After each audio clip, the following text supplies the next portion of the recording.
Welcome back to Super Hero Shonen Punch. It's been a really long reprieve, but we're excited to be back. I'm your host, Dave Sickler, with my good friend... Hey, it's Josh Willenbrink from New York. From New York. I'm walking here. No, you're not. So last episode we covered Chainsaw Man, which was a ton of fun. We actually did it in like a two-part. We were going to release the second part. We talked about Ultra Mega, which was a really fun comic, but we recorded for like 2 or 3 hours that day, and part 2 was a much less energetic Dave and Josh. So we were worn out. Oh yes, we definitely didn't do justice to such an amazing comic book. No, and being one of your favorites, we want to give it another shot, especially as we're more used to making these episodes and everything. So we will revisit it. We will get back to it, but we will. Today we're talking about Batman, the Court of Owls. Yes, Batman, New 52, Volume 1, Court of Owls. If you haven't read it, go right now to a bookstore. It's in every major bookstore. You'll find it. It's a paperback floppy. It's great. Or you can get the hardback if you're Dave and Fancy. I got this for $7. See, $7, everyone. Go get it. They overprinted it. They made way more than people wanted. And it's a fun read. It's a very fun read. It's the start of a great Batman story. The New 52 line, which rebooted Batman there. It is such a fun and energizing start. Pause this, go buy it, read it, and then come back. Yes. Because, I mean, we can talk about it a little bit without spoilers, but it's hard to not get right into it because they trickle down some like secrets even in the first. Is it chapters? I guess it's issues, chapters. Yeah, the very first issue they just bombshells. They're like, oh, by the way, this is a part of Batman's story now, which is fun, but it makes it hard to talk. No spoiler. Yeah. But we can do it. We can. We accept your challenge that you didn't usher to us. We accept. We hear and we accept. Agreed. So I from the outside looking in, as far as comics, I see how you have Batman or some of these mainstay heroes go through revisits and reworks like this. Can you go a little bit into that? Like, when did this rework come out? And I don't know, how many have there been? Like, I know they do spin-offs and stuff that are different, but I mean, how many? I don't know. Way too many. It's Batman is such a fun character and hero that has been reworked to death. This is one of the reworks that I think is great. I think oftentimes with a new Batman story comes a drastically different take. This, I think, stands out, especially amongst a lot of the more recent reworks, like 2000s on. And this was like 2010 or 11. I want to say was when the 52 reboot happened. But they paid so much honor to previous story arcs and Batmans that we had already heard about and read and loved. And I think they took things that worked well and they made them work well in this line as well. It's not something like Batman Year One that is just this absolute pinnacle of storytelling that you can say these few issues are a complete redesign and revolution to the character that we know. It instead, I think, is less drastic changes, but more focus on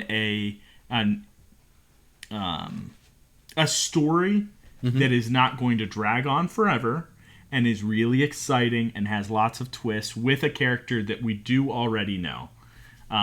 So that's kind of how I see this Batman rework. And they did it across the board with DC. That's what the New 52 was. They took all these different lines and they rebooted them from zero. And Batman definitely came out as the one that shined, at least in my opinion. Cool.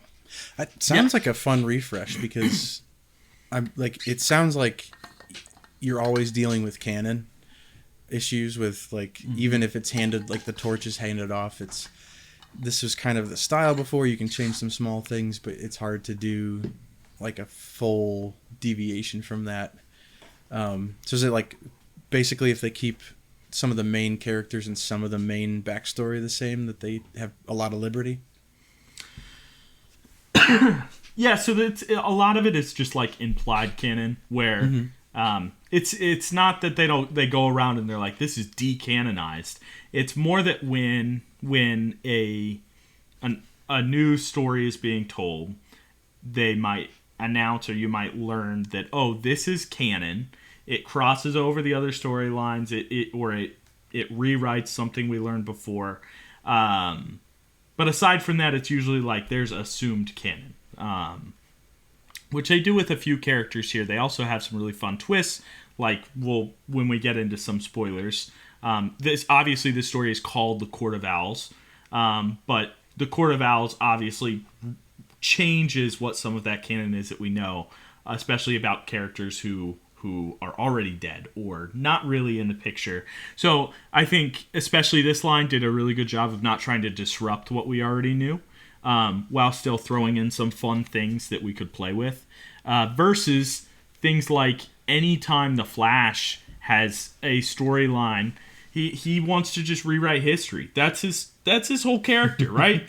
He starts and he sucks and he's lame, and then he gets faster and faster and faster until he can rewrite history. And now we've got 7 different Flash lines where he goes back in time and changes a different Flash line that changed. It's stupid. I hate it. DC should be ashamed. But something like this, I think, does a great job of updating the canon but not disrupting it. I think that's fair. I don't know enough about it, but it sounds like that's a mess with the Flash. It is. I also am not a fan of the Flash. We need to read some lines of the Flash just so I can complain about it. That sounds good. Yeah. I've been looking for a platform to do that. I like the idea of timelines, but I feel like it gets so muddy if you're not doing it well. Yeah. Yes. Cool. I absolutely agree. So, non-spoiler wise, tell me, because I read this as it was coming out. I bought every issue the Wednesday that I could buy it, for its entire run from issue 1 until its end. So I was kind of living the experience of seeing it for the first time and seeing the cover on the shelf. The art always stood out to me from these comics. I think it's stylized so well to meet the aesthetic of what I wanted to see in Batman when I was reading this. What is your take as somebody who, obviously, because you live in America and you're an old man who's 40 now, you've obviously seen all these Batman movies. You know some of Batman's influence on our culture. What's your take of this style, this art, this Batman? Coming into it from the side here, especially after they've already been released, I really enjoyed it. I liked it. It felt as I was reading through it, I liked how they kind of transitioned the artwork. The first few issues felt very nostalgic, warm colors, Batman Batman as Bruce Wayne in a parlor or place talking about Wayne Enterprises and what they're going to invest in next. And it just, it felt classic already. I have to say, reading through it, I think I would have enjoyed it the way you went about it, with getting it issue by issue. Because I got to the end of this and I wanted more. There was somewhat of a satisfying conclusion, but it felt like there should have been 5 more of these volume collections. But coming into it from basically only seeing Batman in the movies and then like some of the cartoons back when we were younger, it kind of felt like the old Batman cartoon. I don't know which one is the specific one, but like the probably maybe Beyond. Kind of like a little what was bit before darker. that had kind of a like 20s futurism feel, like big what do you call it, like big cars, big I'm gonna have to look it up. I can't not know this. Is it Beyond? No, I watched Beyond as well, but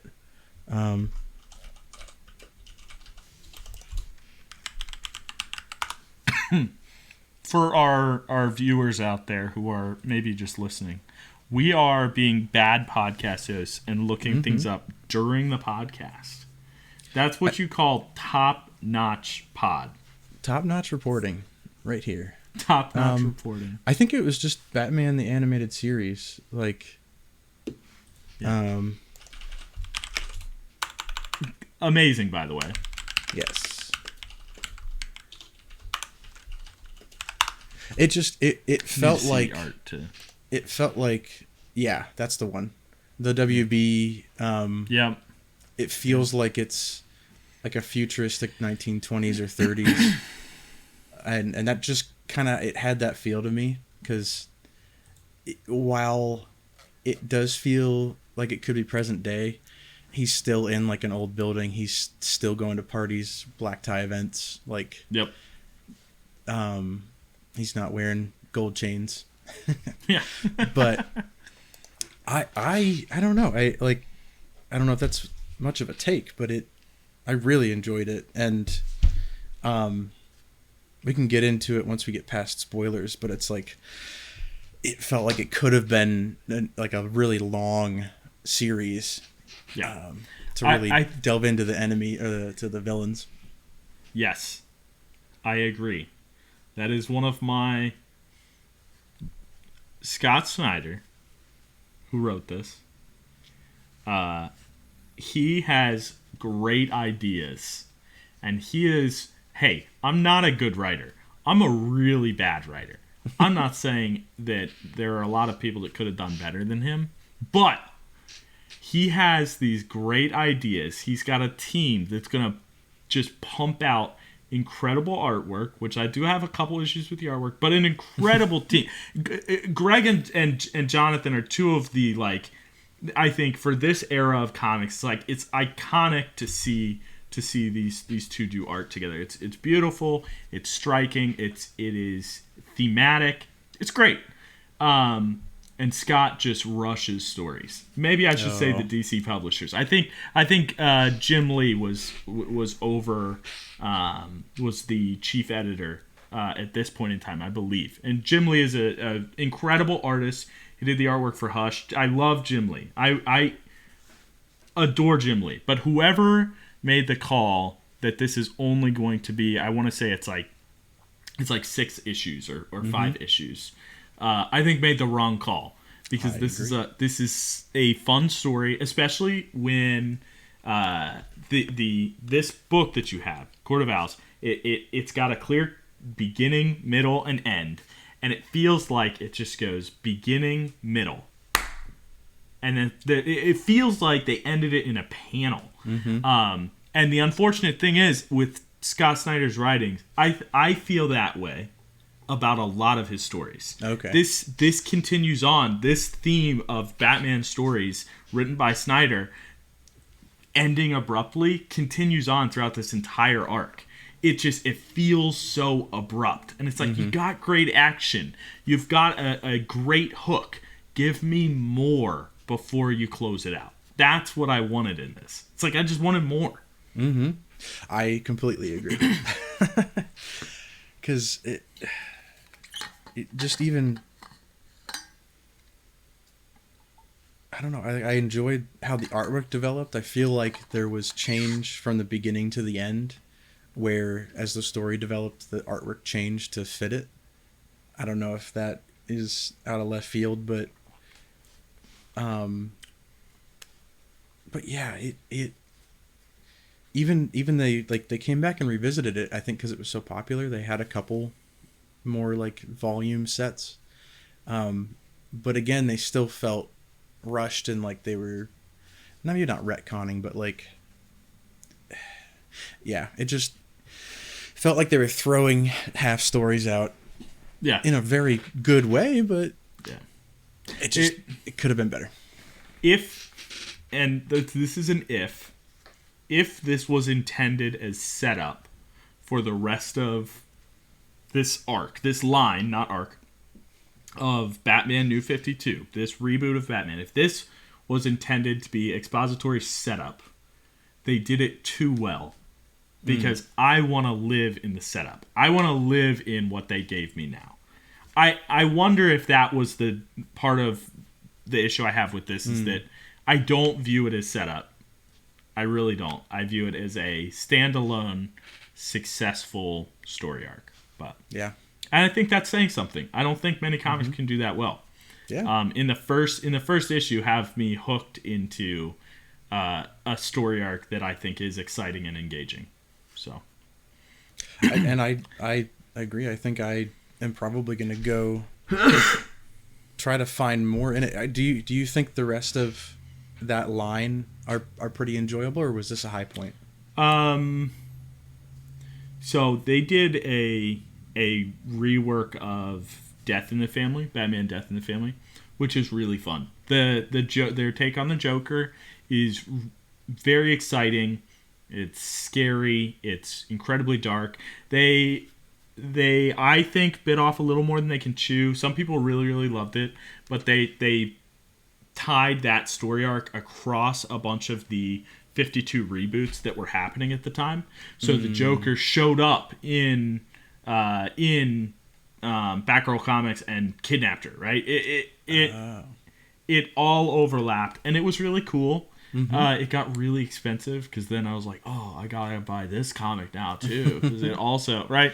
But it was really cool. I think you also saw how overworked the DC team probably was, because there were some cracks in bits and pieces of it. But I mean, hey, they came out with something that was really iconic, and I mean, you can't walk through a mall is a good example and see, collectibles or what is the DVD store? FYE, without seeing a Joker mask from that Death of the Family line, without seeing, I forget his name, but there's a villain that was introduced in this arc that he's like a flower, like a dandelion. Really interesting character design, really cool character. Never existed before this arc, and you'll find stuff about him. So this arc, this entire arc, I think is worth investing the time into. It's fun, it's exciting. The energy you have in Court of Owls, you'll have throughout. I think it's worth it. I think this line is worth it, and it's a longer line. I wouldn't say that about all comics, but I'll have to have you tell me what's next at some point, because that was something, figuring out how to even find this to start, just because there's other courts and other owls in different series and things, but I don't think I gave you the right title for it, but I think because that's part of what's confusing with Batman, is when you're trying to introduce people to Batman, you're like, oh, read Batman Year One. It's really easy to go online and be like, here's a book that says Batman Year One. But if I say, read Batman Nightfall. Nightfall is a arc that happens within a 300 issue arc. And so it's like, do I read Nightfall? Do I read there's like 3 different storylines in this arc that all have night something. And so it's like, wait, which one do I read? Do I have to read these 100 before I read these few? And I think this one had the same problem. Yeah. Batman New 52 is what I call this arc because that's what I know in my head. Like when I bought it, it said Batman on the cover and it always said New 52 in the top right corner. I have no idea if that's how they market it, if that's how they put it on their graphic novels. Like it. Yeah.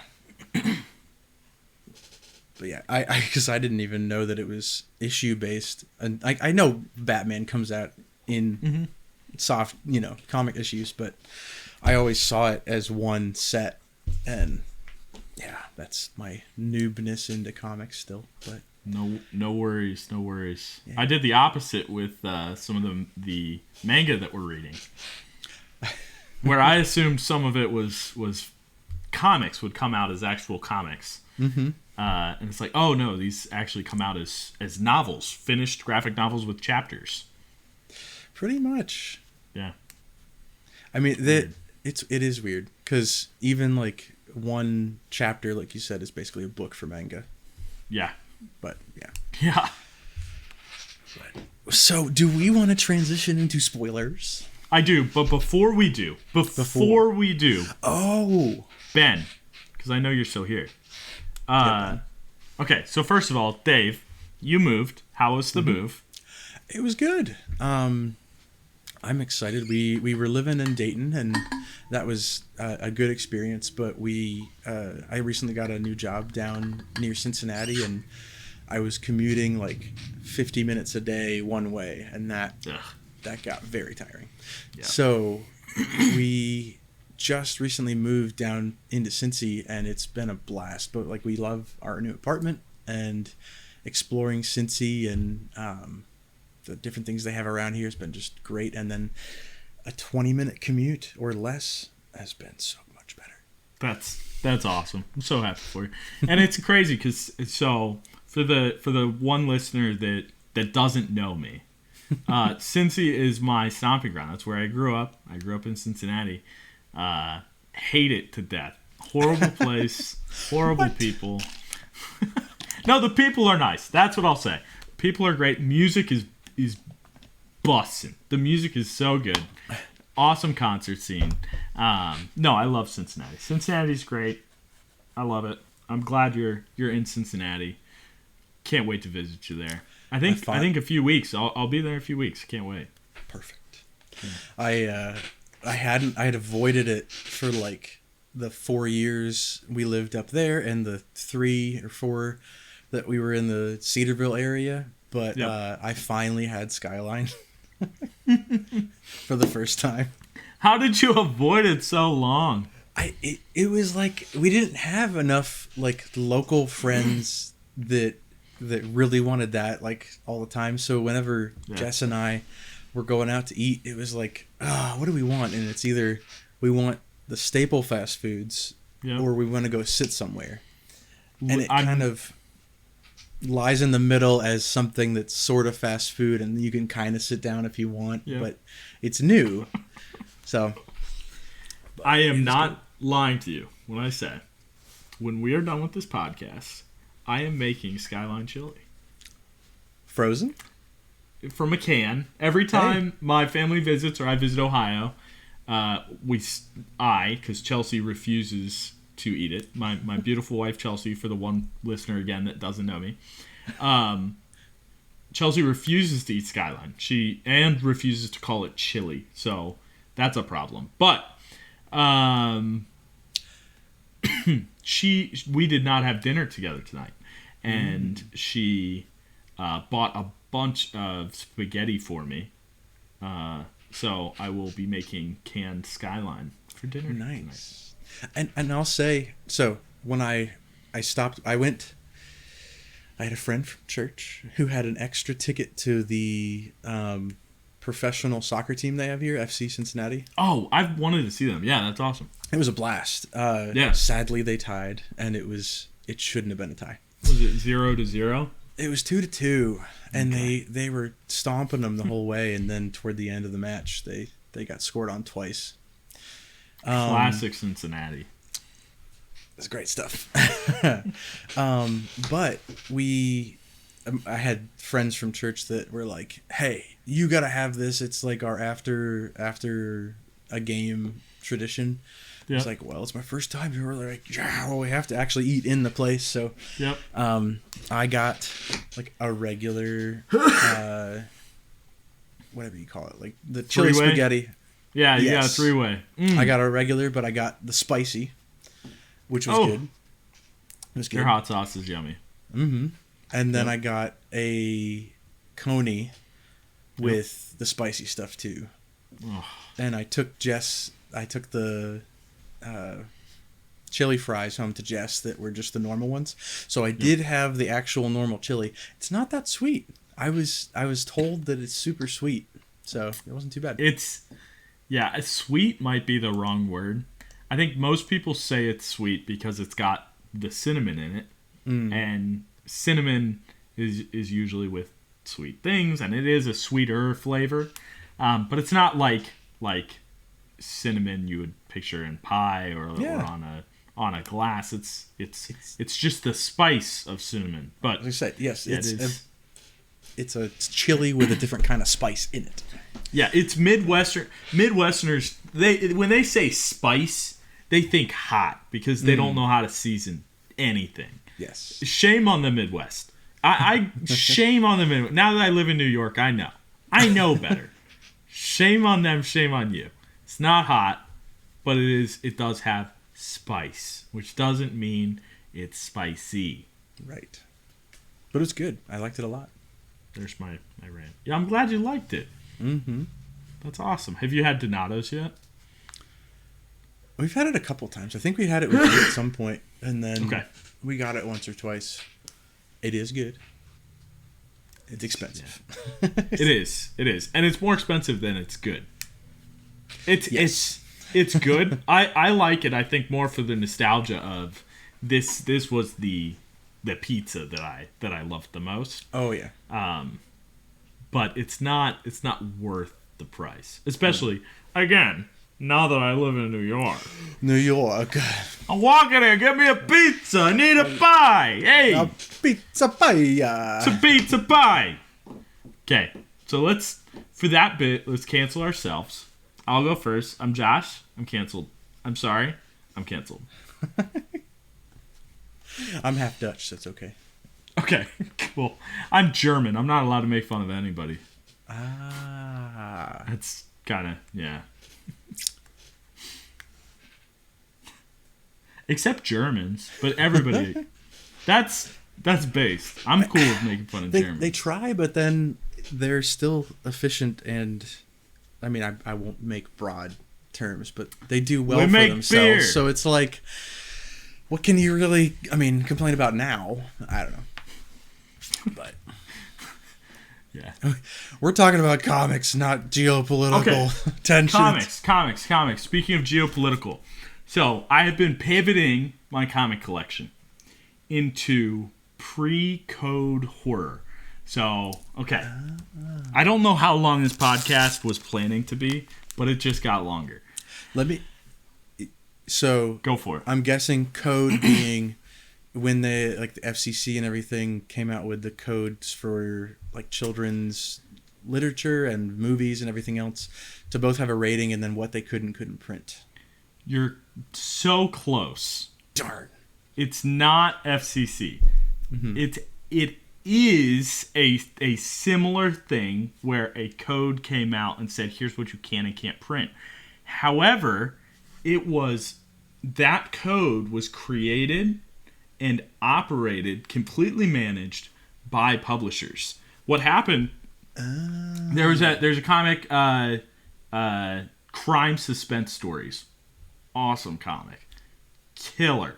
It's a horror comic, and they would have grotesque images on the front, and it was a comic made for adults. So they were crime stories where somebody was getting murdered, like horrible things are happening, and the cover would be a depiction of something horrible. somebody that just died. And it was somebody took it to court. Basically, this person wrote a book on it and then took it to court and said, hey, this is inappropriate for children to have access to. The argument wasn't it's marketed to children, this is for children. The argument was because of its form, because of the type of media being comic books, being illustrations, that children will have access to it. Therefore, the cover, the thing that is displayed, should be appropriate for children. And then it ended up going to the Supreme Court. Supreme Court had a ruling on it, yada, yada. Basically, they made this good faith rule where they said comics have to be in good faith, yada, yada. It's a whole thing. I love the story. I love the history. But then out of that, the Comics Code Authority spawned. And it was all these publishers who came together and said, we'll make our own rules of what's appropriate and what's not. And it basically like blacklisted a bunch of comics that were horror comics, suspense comics. EC is the main publisher or publishing house, EC Comics, that just basically they couldn't exist anymore. They had too many of these lines. And the guy who wrote a lot of these stories went on to write and I think like be head editor or something like that, high up with Mad Magazine. Okay. So a very well established team, incredible artists.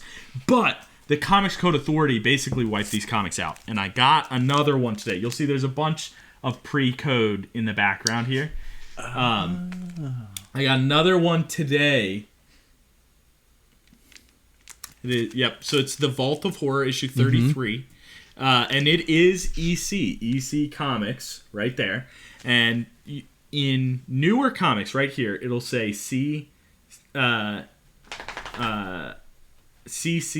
Comic Code Authority, in a little white box with black lettering.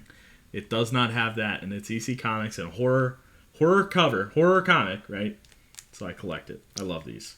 I could go on for days. This is a whole episode. I'm telling you, this is going to be a whole episode in the future. But that was my pickup today. That's a very cheap. Yeah. Yeah.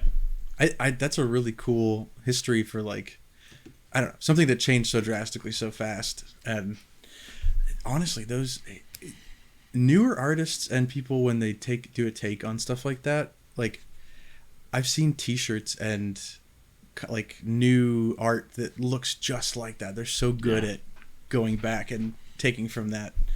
But yeah, that's awesome. Yeah, I love it.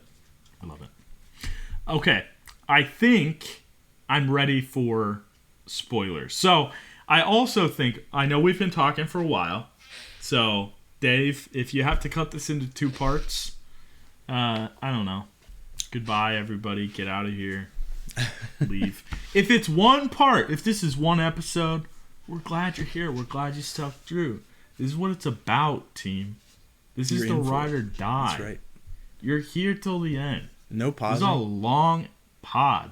I almost cursed there. I didn't. You're on the bus. You're on the toilet. No pausing. In the office. Oof, that's a long...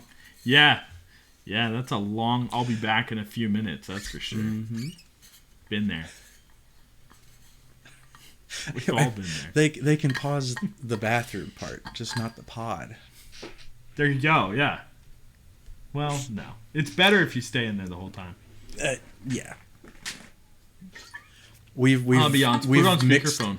I was gonna say we've mixed our podcast to be perfectly synced for the echo of a bathroom and shower. Yes. We also edit our podcast in a bathroom with a shower. That's right. So it works. It's the definitive experience. It is. Actually, I like, Dave, you just opened the door to a joke that nobody's going to like except me. I like the idea that I just like imagining that anybody listening to our podcast has to be pooping. That's who our fans are. They're just like the little poopers, and they're always pooping around. You love it. I do. You love it, right? I had friends in college that I called my poop stains with love. I think you called me a poop stain. Probably. I don't know if you said with love. I mean, that's up to your memory. Okay, that's shaky at best. Okay, It will be with love from now on. Good. I love it. Okay. Spoilers. Let's. I'm ready to dive in. Do you wanna start us off? Do you have any spoiler starts? I mean, you can't see anything else because it doesn't have it on there, but which is kind of annoying. I guess. Yeah. No, DC does. I will complain about their hardcover books. We're throwing trash. It out. Yeah. Not high Spoiler, quality. You buy the book, you take the dust cover off. It's just got an embossing. It's naked. Right. Yeah. Okay. Let's see. So, you've got Bruce Wayne, who is the Batman. Big spoiler. Big spoiler.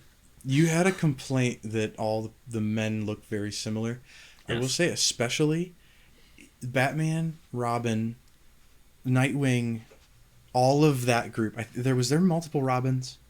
Yes, and there's a politician, dude, Lincoln. Yes, Lincoln and March. My dude looks like Bruce Wayne. They are the same character figure. Okay, I will say.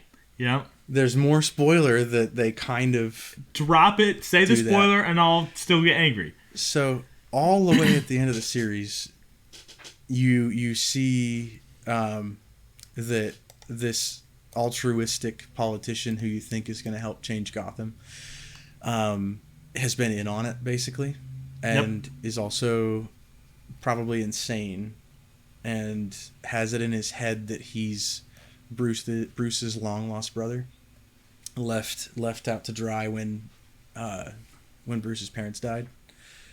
They don't really resolve if that's true or not, but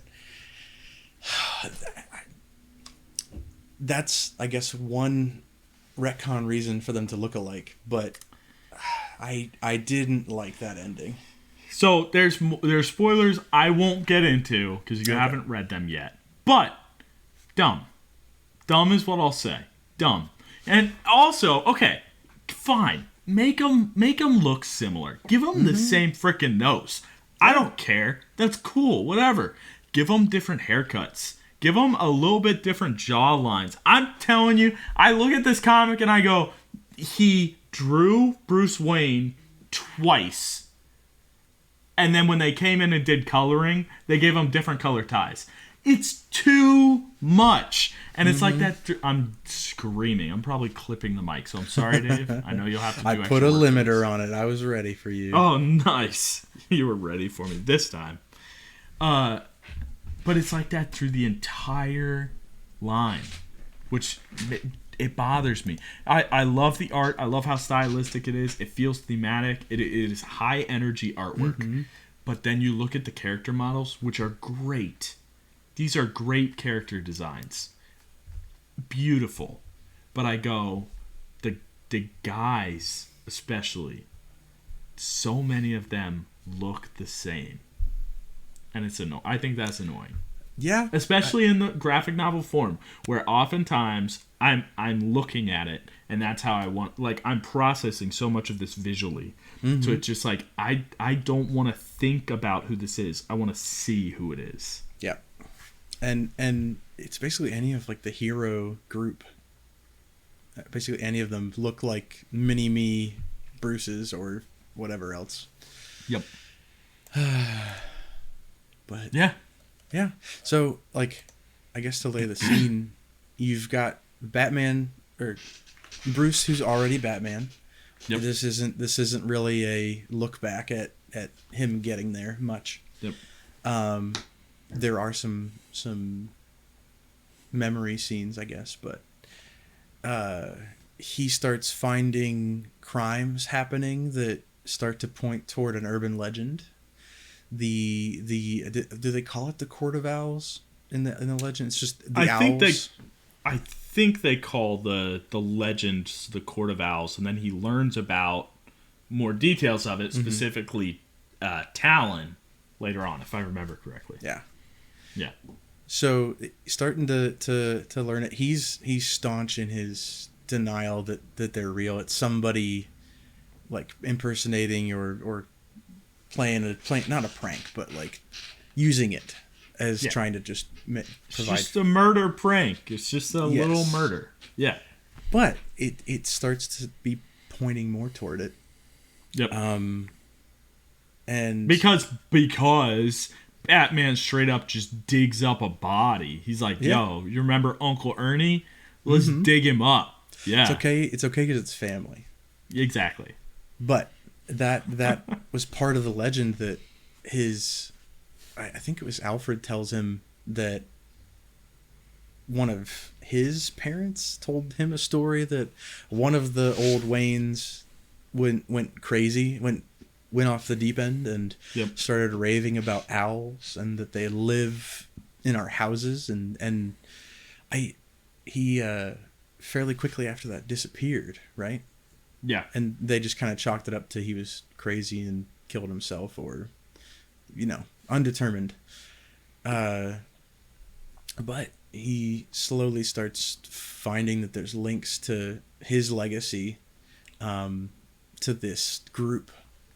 I don't know if we want to do the entire storyline, but it's just so interesting. It's like it's not a lot of issues. I think we just dive in. I think we just. So he starts to find that they've been hiding in the shadows of his family, somehow having money allocated and other things that they've been a society for a long time, kind of in the under workings of Gotham. In the power circles making things happen. He sees evidence that they've been like for hundreds of years doing this. Yep. And then they start threatening him and they start specifically threatening Bruce Wayne. Yes. Yeah. Because apparently he's taking the city away from them and they want it back. Yep. So in pops like one of the first real people and it's Talon, who is such a cool looking character. Yeah. Oh, what awesome character design! Of all of the characters that were created by Scott and Greg and whatever their team looks like, and just brilliant people. This is one of my favorites. It's beautiful. It's like it's an assassin character with like these bug eyes and this sleek. I don't even fully know how to describe it. The eyes steampunk owl ninja. Yeah. Yes. And the eyes like glow in the dark, and they've got knives, and they're always pulling their knives out. But it looks great. It looks really cool. And I also love that the mask they have. It's this weird thing where the mask looks baggy on them, but it still looks like this unique, like it fits. And so it really stands out amongst, especially like superhero comics and everything, where you're used to somebody having a mask that is just the contour of their face, So it's great. Great character design. Awesome. Love it. Talon is great. Mystery. Yeah, tons of mystery around him because he attacks Bruce and you think that he's dead and he somehow wakes up in the ambulance, like the morgue car, kicks the guy out and drives away. And what the heck's going on? Who is this? Bruce was sure that this group wasn't real. And then I think it's next that he starts finding the hideouts, but he finds the most current hideout and it gets blowed up while he's in there. Classic. And also classic, he wakes up in another place that he's unfamiliar with and seems to be in the clutches of the Court of Owls. So let's pause for a complaint. What's that? Why didn't they just kill him? Just right there. Right there. I think this is a good complaint for a lot of superhero shows and a lot of even like manga and comics. Yep.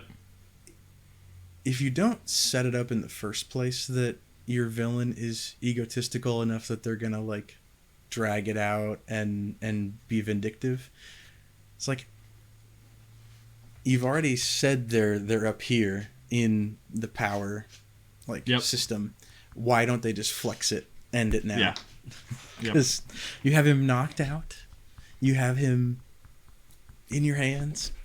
Yeah. I mean, it's the let me stop and explain to you my master plan so that you can get out of the handcuffs. Yes.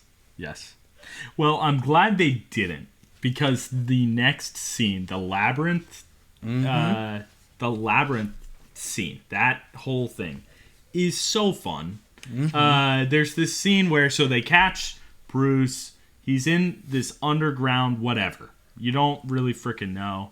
And he doesn't know he's trapped at first in this thing. And then he finds out he is. And he's like, you're confused. You're like, is he going insane? Does he think he's going insane? It's weird. It's confusing. It's fun. It's a really fun labyrinth trapped story in this really condensed way. But long short, he doesn't have food or water for like 7 days or something. And there's, I'm going to have another huge complaint here. He thinks he sees a bat at some point, and that illustration for that alone is amazing. I would put a poster of that. It's beautiful. Talon ends up attacking him when Batman is at his lowest. He finally attacks Batman after this entire time. And Batman is like bleeding out. He's like probably going to die. And the Court of Owls. Oh my gosh. So good. I love it. What an illustration. It's so good. So then we learn the Court of Owls, this group of people still exist. These old, like, the people behind the curtain, Oz. And they are like, kill Batman. Like, do it. You stabbed him. We tortured him enough. We had our fun. Kill him. And then, and I'll pass it back over to you after this. This is the dumbest thing I've ever read. And I love this book. It's great. It's so fun. Batman fights them off. He didn't eat or drink for 7 days. And he's like, you know what? I just got stabbed. I'm hungry. I'm kind of a little thirsty. But let's punch some skulls. And he does. And I think that's stupid. But it's awesome. It's so exciting, and it's really fun, and I love it. But I hate it, and it's stupid. So. Yeah, I don't think I took that in when I read it first, but now that you say it, like it, yeah. But so I'll gush a little first, and then I'll address what you said. Yep. This whole thing, I was very impressed with how cinematic a lot of it is. I come from a video background as me. The variety of shots, the using the frame with I don't know, like it when they have a impactful moment of speech, they're like right on somebody's mouth, showing the reaction. Like, it doesn't feel overdone, or it flows really well that way.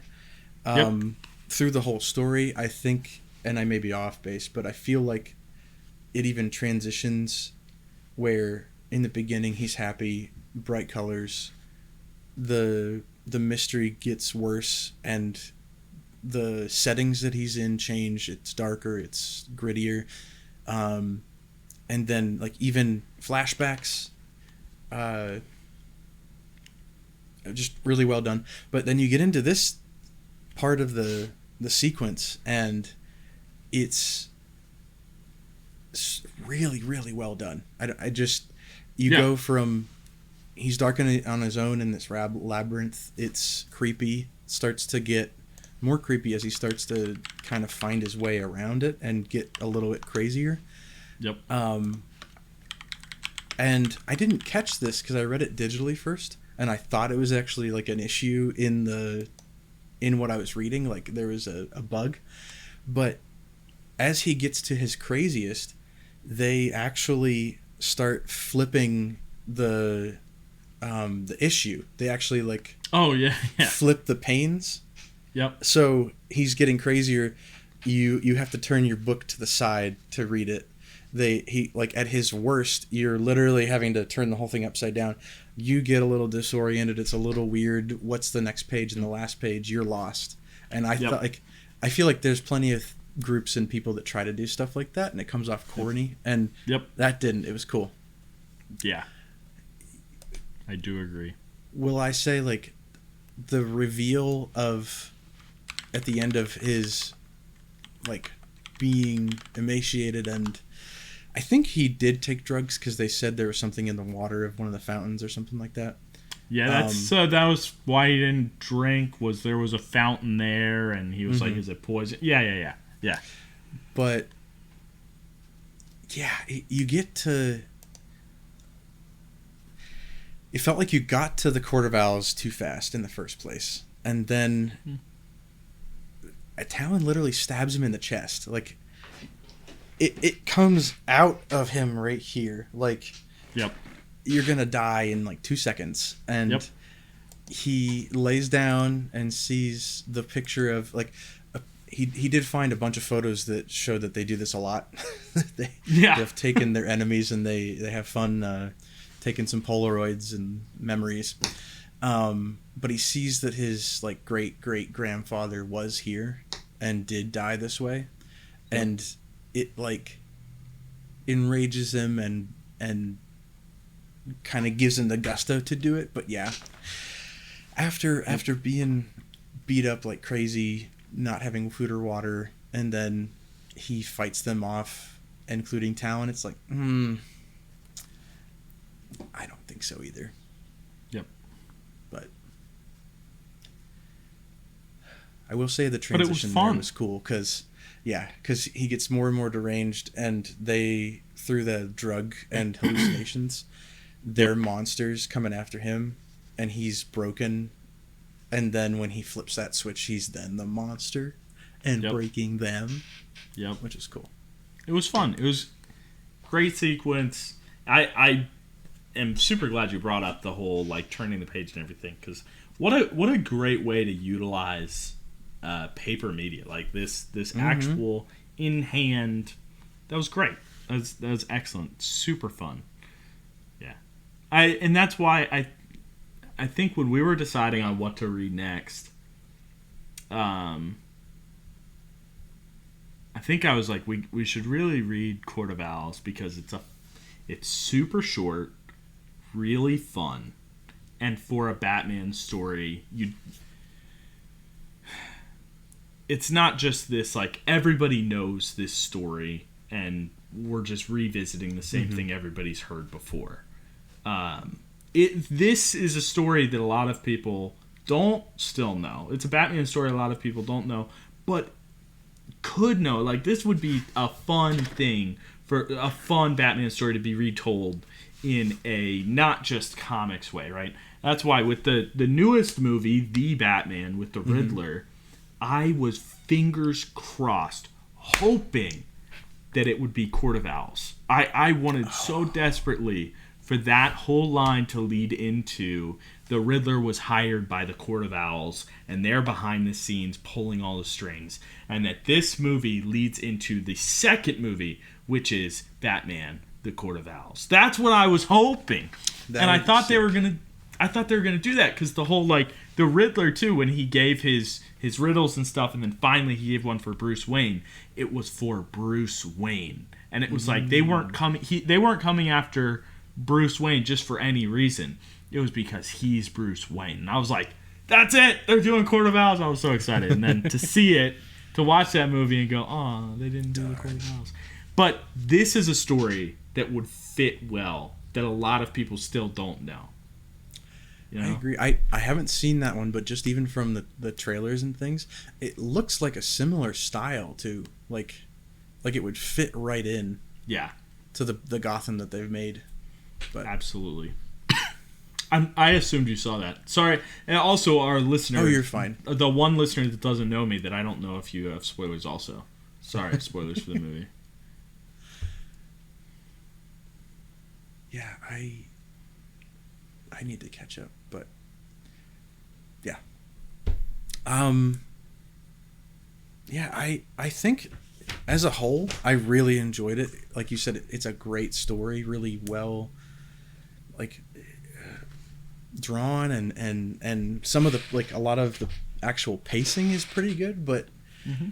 it just feels like they build this up, and I don't know, it just felt like there should have been 4 or 5 more issues before he even figured out that the court might be real. And Yeah. then like you were even saying, like, maybe have, like, the court hire somebody to attack Batman before they release their talons and stuff, because in one of the subsequent things, I guess they use some of the technology that Dr. Freeze has or something like that to revive the talons, because apparently they're all dead in the first place, like they're embalmed in some sort of special stuff, and Yeah. then they can come back. But I don't know, it just, you can take it slower and Yes. get us to the secret society, and like the payoff was nice there, but then you get into the next set of issues and it's almost immediate that this whole court that's supposed to be like super powerful, super rich, they've got technology, Yep. they get poisoned and killed by one of their own, and that's it. Yeah. And it's just like it felt like it built really well, and then, like you said, it just ended. I will say, to be fair, after this comes Batman Night of Owls, and then what is it called? City of Owls. Batman Night of Owls, and then Batman City of Owls. They use the Court of Owls more. They use Talon more. But they don't, I think, do it incredibly well. I think this is what, like, that whole first scene with this, like, this whole beginning, middle, end of this story they're telling in these few issues, it feels like they're just sprinting through. And when you finally see the finish line, it's like they're already there, just done. Yep. Like it doesn't feel rewarding.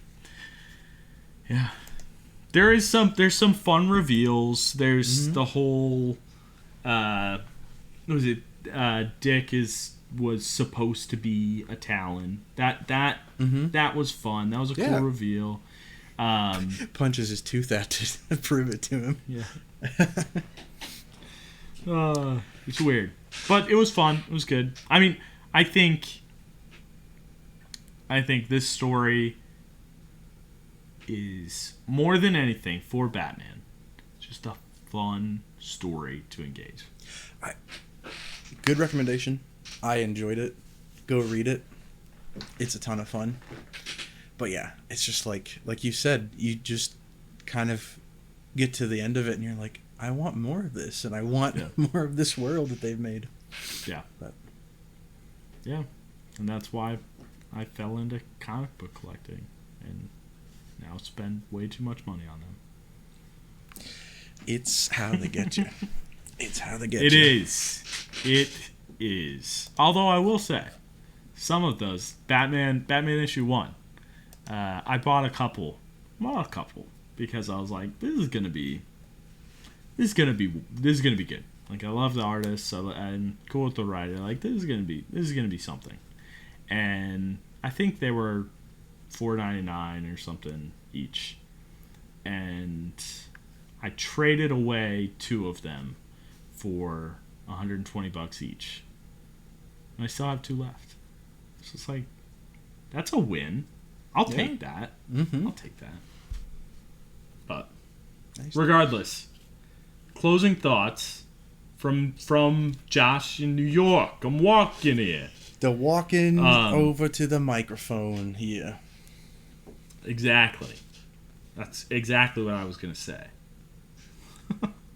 I speak your language. Yeah, you do. Batman New 52, worth the read.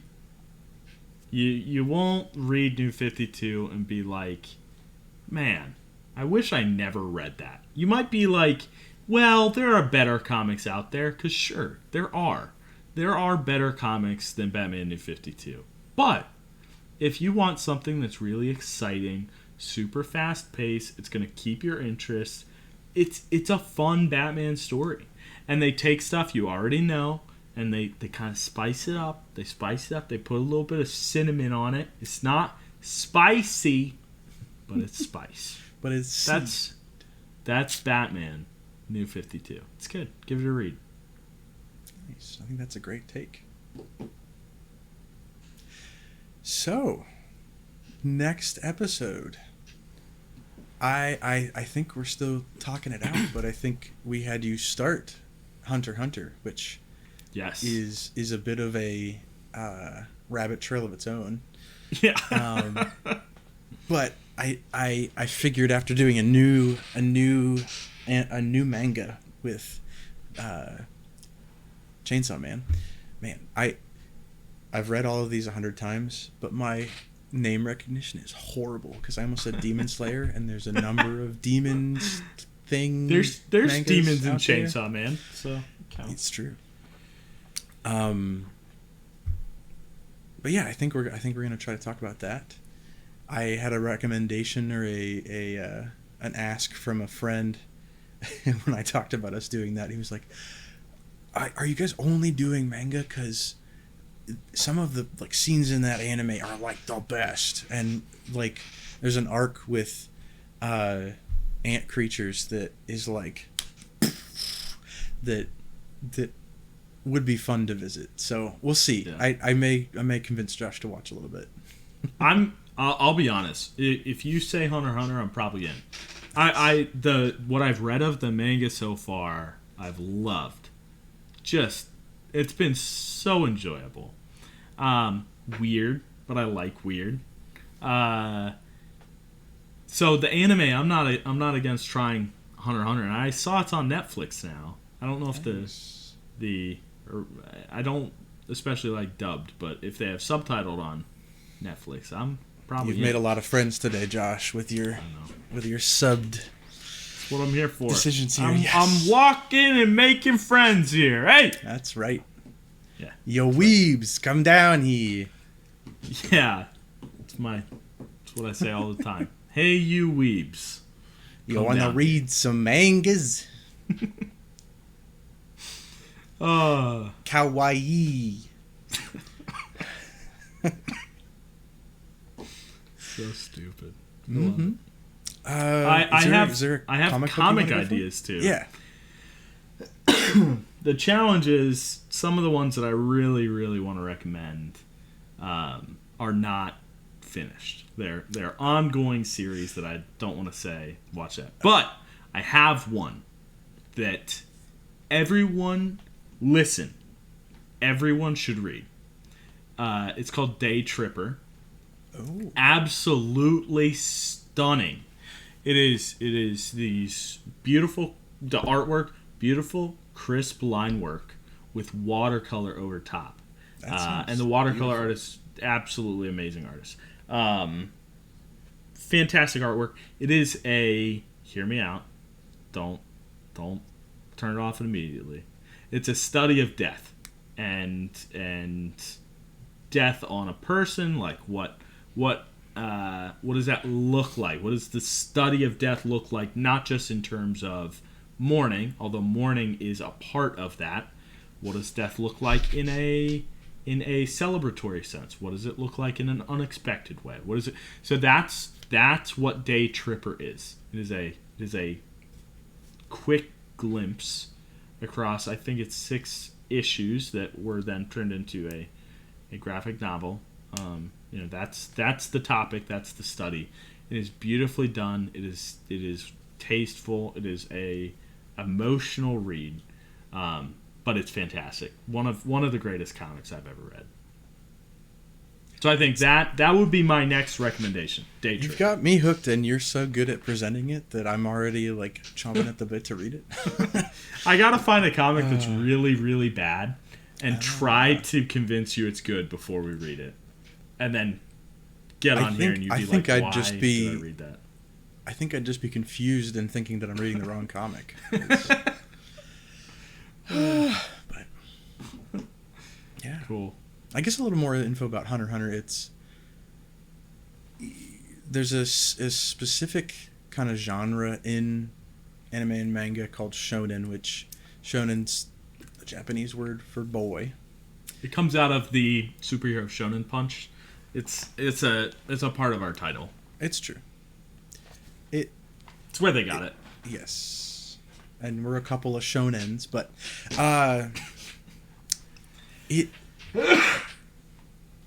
it's a genre that has, I think, now there's new takes on it, and people revisit it, but it can definitely get old now because it's meant for somewhat younger viewers, but it's like you have a protagonist boy who, through the whole story, it's kind of coming of age, it's kind of relationships and friends, and then overcoming obstacles, and not always in a healthy way. Sometimes it's like, you gotta believe harder in yourself and your friends, and then it'll all work out, which that's not always how it works out in life. But it's a ton of fun, and it like following the life of a kid named Gon, who wants to become a hunter, and hunters in this world are basically given extra leniency, funding, everything else. They're anywhere from like geologists and historians to what do you call it? Like I think there are assassins that end up being hunters, but like it has a pretty wide gambit, but they all have power. They're all strong regardless of what they do. And he's kind of in search of his father as like a side mission, but his father's a hunter and he doesn't know where he is, so he's like, I want to be a hunter, both because he wants to be one and I'd like to find my dad down the road too.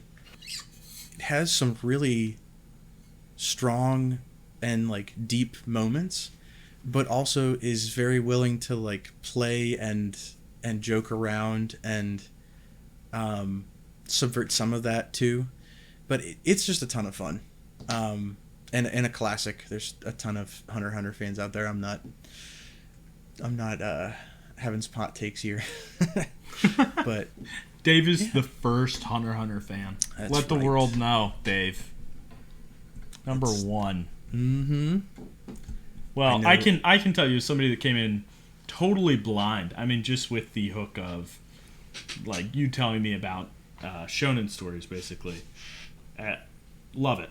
It's very fun. I enjoy it, and it's all of that is still very new to me. Manga is very new to me, so it's a little bit of an adjustment, but I love it. Nice. One of my goals is to go full circle and have you like One Punch Man again, because I sent you that direction before you'd seen almost anything, and it's both fun but then such a silly take on shonen and action stuff that I don't know. I didn't realize you kind of had. I'm hoping that once you're exposed to more, you get the jokes and it's like, oh yes, I get this now. But we'll see. But I might, because I think a lot of it was being like, I don't get the references. I don't know what they're talking about. I'm walking here. That's right. There's no walking here. They're all flying around with their jumpsuits. No, not that one. Not that one. I mean, that is comics anyway. So it's true. It is true. Well, thanks for listening. I hope that we aren't 2 or 3 months removed again this time, because I've had a ton talking with you, Josh. I guess, is there anything any random recommendations or anything that you want to plug? Let's see. I'm not sure if I plugged it last time. If I did not, 8 Billion Genies. Absolutely incredible comic. It is actively coming out bi-monthly or monthly. It's incredible. Check it out. If you haven't, you're missing out. I read That's my first recommendation. one. Yep. Which is great. It was a lot of fun. So good. So good. I don't know if I have a specific, like, if you're just getting into manga and anime, find a top 10 list. You'll find some good stuff. Jess and I, my wife, love Full Metal Alchemist. We need to go down that road sometime soon. And then I'm trying a new thing on YouTube. I will be putting out videos with gameplay or possibly other genres. I'm not sure yet. Game Dave. I will be. Dave. That's right. Can't wait. Mugmonacle. Mugmonacle. Should be able to find it. I remember Mugmonacle. Spoilers. My friends hate it, so. It's true. That's so all right. true. Okay. Bye, everybody. Thank you for listening. We really appreciate it. This has been Super Hero Shonen Punch. Roll the credits. It just says Dave.